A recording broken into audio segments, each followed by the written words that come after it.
Praise the Lord, hallelujah. Zion வேதாகம ஆய்விற்கு அன்போடு கூட இயேசு கிறிஸ்துவின் நாமத்தில் உங்களை வரவேற்கிறேன். இன்று தினத்திலும் உபாகம புஸ்தகம் அதிகாரங்கள் 11 முதல் 14 அதிகாரங்களில் வசனங்களை தியானிக்க சர்வவல்லமை தேவன் தாமே நமக்கு கிருபை பாராட்டுவாராக.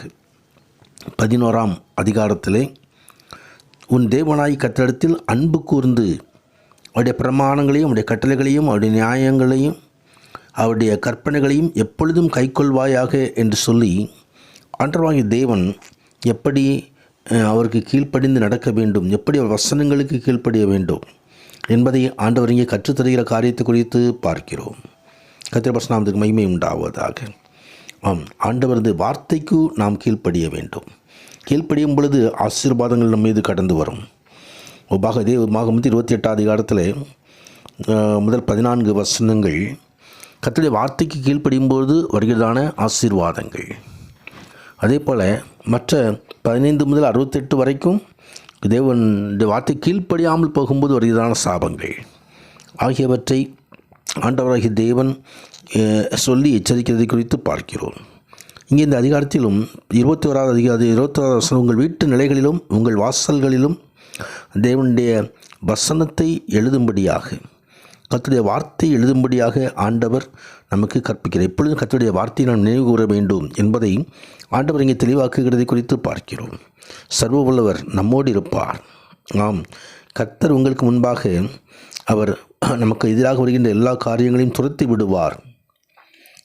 உங்கள் உள்ளங்கால் மிதிக்கும் இடமெல்லாம் உங்களுடையதாக இருக்கும். வனாந்தரத்தையும் லீபனோனையும் தொடங்கி ஐபிராத்து நதியையும் தொடங்கி கடைசி சமுத்திரம் வரைக்கும் உங்கள் எல்லையாக இருக்கும். உங்களுக்கு முன் ஒருவரும் எதிர்த்து நிற்பதில்லை. உங்கள் தேவனாய் கர்த்தர் உங்களுக்கு சொன்னபடி உங்களால் உண்டாகும் பயங்கரம் கெடியும் நீங்கள் மிதிக்கும் பூமியெல்லாம் வரப்பண்ணுவார் என்று சொல்லி ஆண்டவராகிய தேவன் சொல்லுகிற காரியத்தை குறித்து பார்க்கிறோம். கர்த்தருடைய பரிசுத்த நாமத்துக்கு மகிமை உண்டாவது. அதே போல் 12வது அதிகாரத்தில் கர்த்தரை தொழுது கொள்வதற்கு ஒரு இடம் அவசியம் என்பதை குறித்து ஆண்டவர் இங்கே தெளிவுபடுத்துகிறார். கர்த்தருடைய பரிசுத்த நாமத்துக்கு மகிமை உண்டாவதாக. அஞ்ஞானிகளின் வழிபாட்டு இடங்கள் அனைத்தையும் அழித்து விடுமாறு தேவன் இஸ்ரவேல் ஜனங்களுக்கு கட்டளையிட்டார். அதே வேளையிலே இஸ்ரவேலை தேவனை தங்கள் வீடுகளில் தொழுது கொள்வது மட்டுமல்ல, தேவன் தாமே அதற்கென்று தெரிந்து கொள்ளும் ஸ்தானத்திலும் தொழுது கொள்ள வேண்டும் என்று சொல்லி ஆண்டவர் தேவன் கற்பித்தார். நாட்களில் எருசலேம் தேவாலயம் விசுவாசிகளுக்கு அவர்கள் ஒன்று கூடி தேவனை தொழுது கொள்வதற்கு, விசுவாசத்தோடு அவரை நோக்கி விண்ணப்பங்கள் ஏறெடுப்பதற்கு ஒரு பொது வழிபாட்டு தலமாக இருந்ததை நாம் அறிந்திருக்கிறோம். கர்த்தருடைய பரிசுத்த நாமத்துக்கு மகிமை உண்டாவதாக. அதே போல் புதிய ஏற்பட்ட நாட்களிலும் தேவனுடைய பிள்ளைகள் சபை கூடுதலுக்கு ஒரு இடம் அவசியமாக இருக்குது. இங்கே பரிசுத்த ஆவியானவர் அசைவாடுவார். கர்த்தர் அந்த எல்லோரும் கூடி ஆராதிப்பதை அவர் விரும்புகிறார். கர்த்தருடைய பரிசுத்த நாமத்துக்கு மகிமை உண்டாவதாக. இங்கே 2-3 பேர் என் நாமத்தினாலே கூடியிருக்கும் நடுவே இருக்கிறேன் என்று வாக்குத்தத்தம் பண்ணினவர் அவர் தாமே தன் பிள்ளைகள் மொத்தமாக கூடி ஆராதிப்பதை விரும்புகிற தேவனாக இருக்கிறார். அதேபோல் 13வது அதிகாரத்தில் வேறு தேவர்களை சேவிக்காதிருக்கும்படி ஆண்டவர் எச்சரிக்கிறதை குறித்து பார்க்கிறோம்.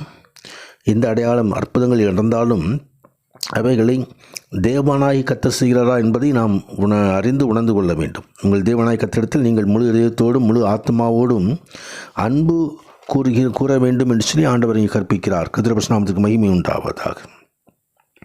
அதே போல் 14வது அதிகாரத்திலே எவைகள் சுத்தமானவைகள் எவைகள் அசுத்தமானவைகள், எப்படி நமது உணவு பழக்க வழக்கங்கள் இருக்க வேண்டும் என்பதை ஆண்டவராகிய தேவனை கற்றுத்தருகிறதை குறித்து பார்க்கிறோம்.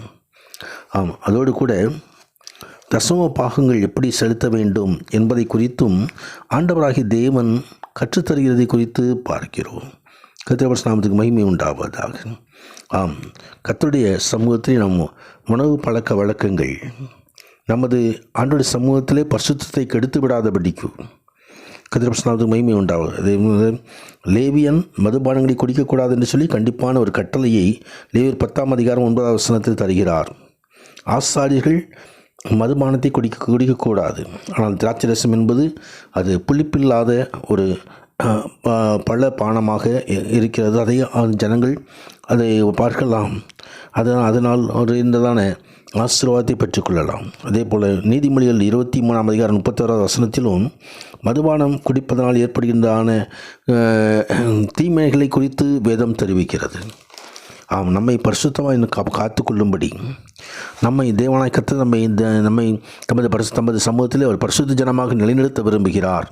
அந்த நான் பரிசுத்தர் நீங்களும் பரிசுத்தராயிருங்கள் என்று சொல்கிற தேவன் இந்த பரிசுத்தத்தை நாம் பெற்றுக்கொள்ளும்படி பரிசுத்தமுள்ளவன் இன்னும் பரிசுத்தமாகட்டும் என்று சொன்ன வெளிப்படுத்தின விசேஷத்தின் வசனத்தின்படி நாம் பரிசுத்தத்தில் நிலைநிற்போம், பரிசுத்தத்தில் நாம் முன்னேறுவோம். கர்த்தர் நம்மை ஆசீர்வதிப்பாராக.